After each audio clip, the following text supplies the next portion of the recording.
All right, what's up, you guys? So Kirby Smart's comments on Next Round Live, they kind of detail basically his kind of understanding and where the conference is with the SEC in comparison to the Big Ten.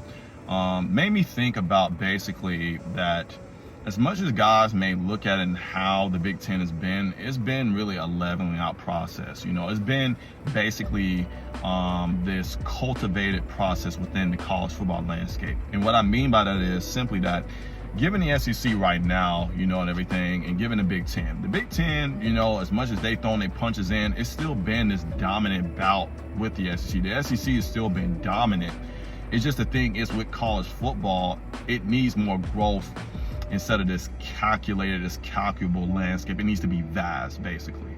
And this is something I noted about in Indiana and the Hoosiers, the team out of time video that I've done, where I basically said the landscape has to be vast instead of calculable, where Cinderellas can run freely, you know, everything. And that has to be the case, not just with these teams winning, but with the fans, you know, and everything. We need hope.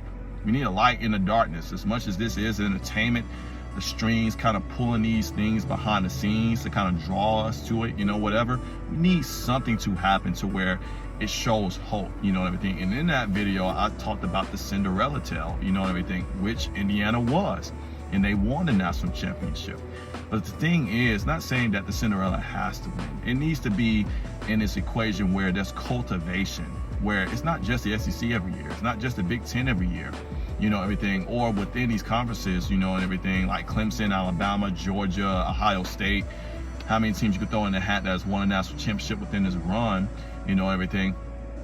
That it needs to be more teams within these conferences. It can't just be these respectable teams that we know and love or know and hate and everything, and the rest are just bottom feeders, you know, and just aiding to their development, or teams that are in a conversation but can never kind of pan out, you know, and everything and stuff like that. So, I mean, like I said, I have no problem with Kirby Smart's comments, you know, even though with some of it being that he thinks Big Ten is a better conference, I'll easily argue against that. There's just no way. If you could say of recent, I don't see no team within the Big Ten, maybe Ohio State, maybe beat a team in the SEC.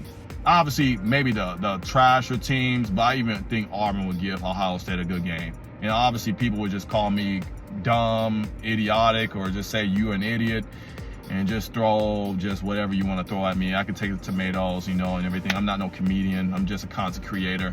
But just simply put, you know, whatever, you know, everything. I mean, both conferences are good, you know, and everything, but both conferences are kind of in the same kind of ordeal, you know, everything and stuff like that.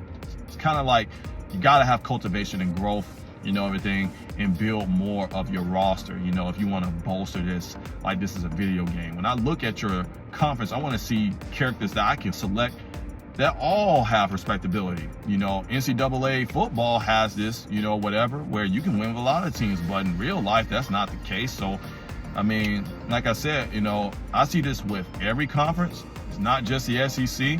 I definitely see this with the Big Ten because, you know, I like Oregon. Indiana's not bad, though.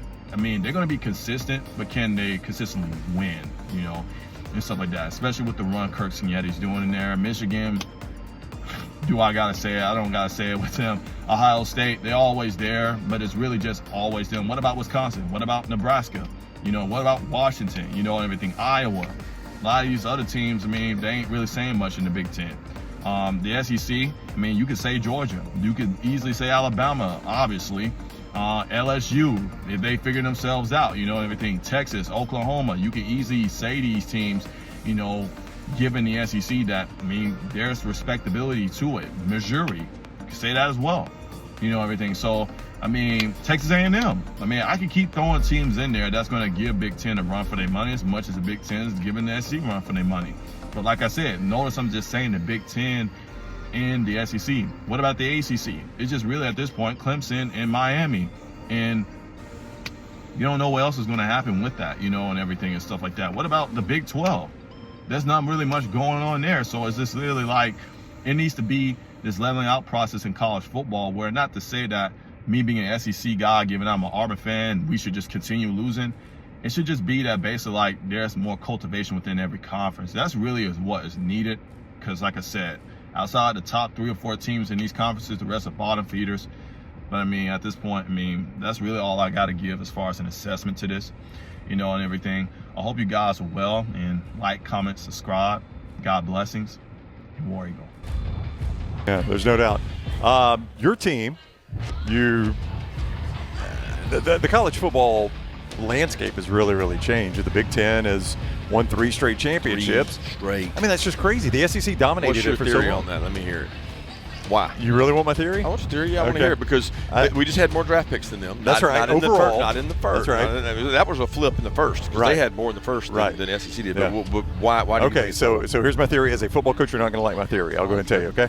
I like all theories. I think back in the day when He is so setting you up to cut you down. Yes, I know. Just wait. He's going to bring up the paying the players. Well, everybody was paying players. Sure. I'm not saying like only Alabama was or only Georgia was. Everybody was paying players, but I think there was almost a handshake agreement. Like Alabama and Auburn, to a certain extent, were going to let it go on because they knew each other were doing it. But by God, they weren't going to let Ohio State come down here and get a player.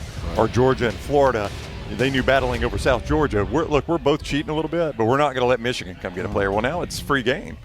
Is there any validity to that? Is that a bad theory? I don't know. I can't figure out what it is. I just think they have a more competitive conference. Like the top of their conference, there's more good teams. It used to be, Ohio State was good. Yeah. You know, well, like Michigan was really good. When Harbaugh, they had a great team. Indiana's good. Like now they got Oregon. They got a draw. They have the ability to attract good players. Now, NIL has a factor too, for sure. But so does Miami. I mean, so does Florida. I mean, people have money. More people have money. That's right. So I think the talent is spread out thin.